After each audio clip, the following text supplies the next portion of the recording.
আসসালামু আলাইকুম প্রিয় ডিফেন্স লাভার বন্ধুরা, আপনাদের সবাইকে সালাম জানাচ্ছি। আসসালামু আলাইকুম রহমতুল্লাহ। বিমান দুর্ঘটনায় নিহত প্রত্যেক আত্মার জন্য আল্লাহর কাছে প্রার্থনা করছি, আল্লাহ তাআলা যেন প্রত্যেককে জান্নাতুল ফেরদৌস নসিব করেন, আমিন। আমাদেরকে যেন আর কখনো এই ধরনের দুর্ঘটনার সম্মুখীন হতে না হয়, আমিন। আজকে আবারও যে জিনিসটি নিয়ে আলোচনা করতে চাই সেটা হচ্ছে Bangladesh national strategic command bunker. এই বাংকারটি বাংলাদেশের জন্য এখন অত্যন্ত জরুরি হয়ে যাচ্ছে। দেখুন, আমরা ড্রোন যুদ্ধেও মায়ানমারের থেকে পিছনে পড়ে যাচ্ছি।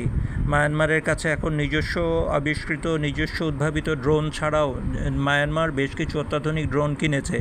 এটা হচ্ছে Chinese 3A, Chinese CH-3, CH-3A, CH-4 এবং CH-5।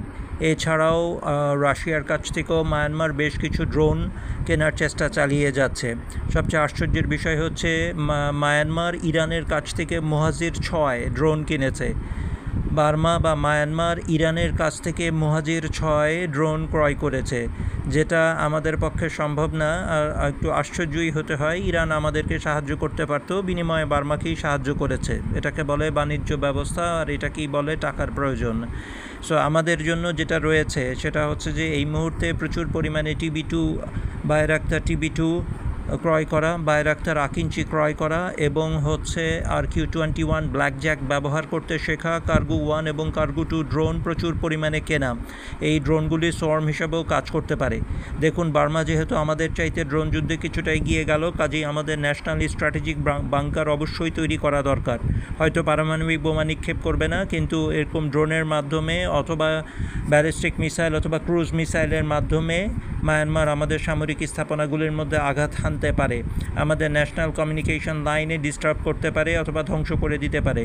এই জন্য আমাদের ন্যাশনাল স্ট্র্যাটেজিক কমান্ড বাংকার থাকা উচিত।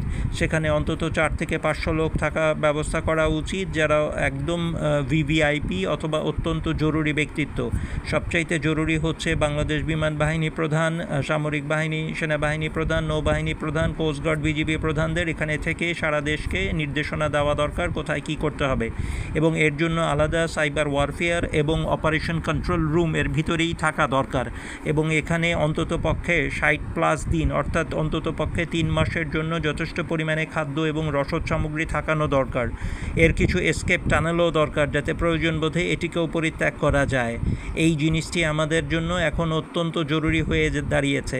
আমরা আবারও বলেছি, মার্কিন যুক্তরাষ্ট্রের বেকটেল, সুইডেনের সাব এবং জার্মানির সিমেন্স এ ব্যাপারে সিদ্ধহস্ত।